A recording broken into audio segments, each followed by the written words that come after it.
आज मैं आपको ये बताऊँगा कि प्रॉपर्टी के अंदर आप इन्वेस्टमेंट कर सकते हैं बिल्कुल सिक्योर तरीके से। वो कौन से 3 असूल हैं जिनको आपने ज़हन में रखना है और उन पे कभी कॉम्प्रोमाइज़ नहीं करना। चाहे आप मुल्क के अंदर बैठे हुए हैं, चाहे आप मुल्क से बाहर हैं, आप हमेशा कॉन्फिडेंट रहेंगे इन्वेस्टमेंट करने के बाद। आपको कभी बाद में रिग्रेट नहीं होगा कि मैंने इन्वेस्टमेंट गलत तरीके से की या मैंने पहले ये चीज़ें क्यों नहीं ज़हन में लाया और मैंने इन चीज़ों को पहले क्यों नहीं कंसिडर किया। इस वजह से आपने इस वीडियो को मुकम्मल देखना है, तो मैं आपको वो 3 बातें बताऊँगा मुख्तसरन ब्रीफली कि आपने उनका केयर करनी है, तो आपको कभी प्रॉब्लम नहीं होगी। चाहे आपका कोई दोस्त, कोई जानने वाला प्रॉपर्टी के अंदर है, नहीं है, आपका कोई वाकिफ़ है या नहीं है, इट डज़न्ट मैटर। आपके लिए जो चीज़ इंपॉर्टेंट मैटर करती है, वो ये है कि आपने इन 3 असूलों के ऊपर समझौता नहीं करना।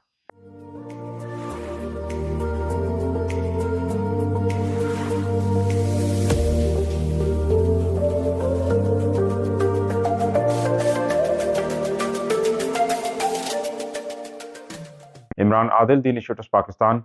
आज मैं बात करूंगा इन्वेस्टमेंट सिक्योरिटी के ऊपर। जो आप इन्वेस्टमेंट करने जा रहे हैं, आया वो सिक्योर है या नहीं, और ये बहुत इंपॉर्टेंट है। लोग इसको लेकर सबसे ज्यादा वरिड होते हैं कि जो हम पैसे लगाने जिस जगह पे जा रहे हैं, क्या वो जगह सिक्योर भी है या नहीं। कई दफा उसमें चार्म बहुत नजर आ रहा होता है, बहुत अट्रैक्टिव ऑफर होती है, लेकिन क्या वो वाकईतन सिक्योर भी है या नहीं, ये बहुत इंपॉर्टेंट पॉइंट है जिसको अक्सर लोग नजरअंदाज करते हैं इन्वेस्टमेंट करते हुए। बल्कि वो ल्यूक्रेटिव और ऐसी चीज को देख रहे होते हैं कि जो बाहर नजर आ रही थी कि फायदेमंद है, लेकिन इन द लॉन्ग टर्म वो इस बहुत एक इम्पॉर्टेंट जो इंग्रेडिएंट है इन्वेस्टमेंट के अंदर, वो सिक्योरिटी है, वो उसको नहीं देखते। अब अगर आप बात करें बैंक्स में सबसे बड़ा जो फिक्स डिपॉजिट्स पे जो रिटर्न मिलता है, मैं उस पर नहीं बात करूंगा कितना मिलता है और क्या मिलता है उस पर। क्या आपने कभी सोचा है कि वो जो इन्वेस्टमेंट है उसमें सबसे बड़ा जो रीजन होता है जिसमें लोग उसमें इन्वेस्टमेंट करते हैं, वो क्या है? उसमें सिक्योरिटी है। उसमें आपको सिक्योरिटी ऑफ योर डिपॉजिट मिलता है। ये बहुत बड़ी इंपॉर्टेंट चीज है जिसको कंसिडर करना चाहिए। बात के साथ ये नहीं आपको कह रहा कि आप लोग इन्वेस्टमेंट बैंक्स के अंदर डिपॉजिट्स रखें, आपको बिल्कुल भी ऐसा नहीं करना चाहिए। अगर as an investor, as an businessman और एज एन एंटरप्रेन्योर अगर आप काम कर रहे हैं, अगर आप साइट पे इन्वेस्टमेंट करते हैं, तब भी आपको कभी भी ऐसी सिक्योरिटी डिपॉजिट्स नहीं रखने चाहिए।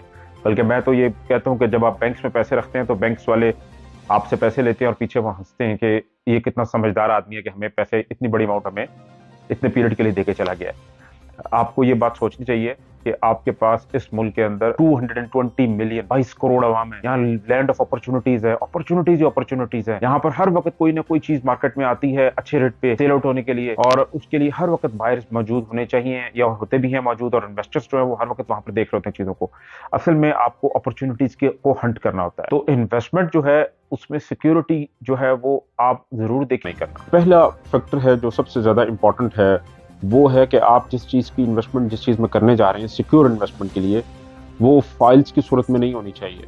वो रेडी चीज़ें होनी चाहिए, ऑन ग्राउंड होनी चाहिए। ग्राउंड पे वो डेवलपमेंट जो है वो नजर आनी चाहिए, आप उस पर खड़े होकर उसको देख सकें जमीन को। नंबर 1 तो ये आपकी रियल स्टेट के अंदर ये इन्वेस्टमेंट में पहली सिक्योरिटी की पहली जमानत है कि आपने जगह के ऊपर खुद खड़े होकर जगह को देखना है। नंबर 2 जो है वो इन्वेस्टमेंट सिक्योरिटी के अंदर आ जाती है, जो भी प्रोजेक्ट लॉन्च करने वाली पार्टी है, जो प्रोजेक्ट लॉन्च कर रही है, अगर आप किसी नए प्रोजेक्ट में काम करने जा रहे हैं तो उसकी क्रेडिबिलिटी क्या है, उस प्रोजेक्ट डेवलपर की क्रेडिबिलिटी क्या है, ये बहुत इंपॉर्टेंट है, जो कि लोग अमूमी तौर पे नहीं देख। आपको देखना है कि उसकी डिलीवरी जो है वो क्या है, उसने पीछे से पहले जितने प्रोजेक्ट्स लॉन्च किए उसमें उसकी डिलीवरी क्या है, उसने कितने % डिलीवरी दी है और कितने % नहीं दी। ये चीज को बहुत इंपॉर्टेंटली आपने देखना रियल एस्टेट के अंदर इन्वेस्टमेंट को अपनी सिक्योर करने के लिए। नंबर 3 जो इन्वेस्टमेंट को सिक्योर करने का तरीकाकार है वो है जो पेपर वर्क आ जाता है। आपका भी कोई चीज परचेज करनी है, उसमें जो रिक्वायर्ड लीगल जो रिक्वायरमेंट्स हैं उनको आपने प्रॉपरली फॉलो करना है। किसी किस्म की कोई भी आपने जो है वो रियायत नहीं करनी। मैं यहाँ पर एक और इंपॉर्टेंट पॉइंट बता दूं, अक्सर ये होता है कि लोग जब कोई चीज ले रहे होते हैं तो किसी जानने वाले के थ्रू ले रहे होते हैं, इवन कि अपने भाई के थ्रू भी ले रहे हो, तो वो चीजों को नहीं देख रहे होते इस एतमाद में कि ये मेरा भाई मुझे दे रहा है लेके चीज, या मेरा कजन लेके दे रहा है, या मेरा दोस्त लेके दे रहा है। आपने कभी भी इन चीजों के अंदर दोस्ती और वो चीजें अपनी जगह पे रखनी है, लेकिन आपने इन चीजों में जो रिक्वायरमेंट्स हैं, जो कानून कहता है,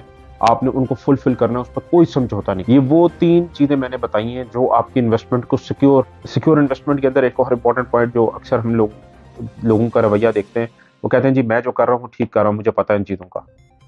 तो ये जो अप्रोच है, my way is the highway, this is not the right approach.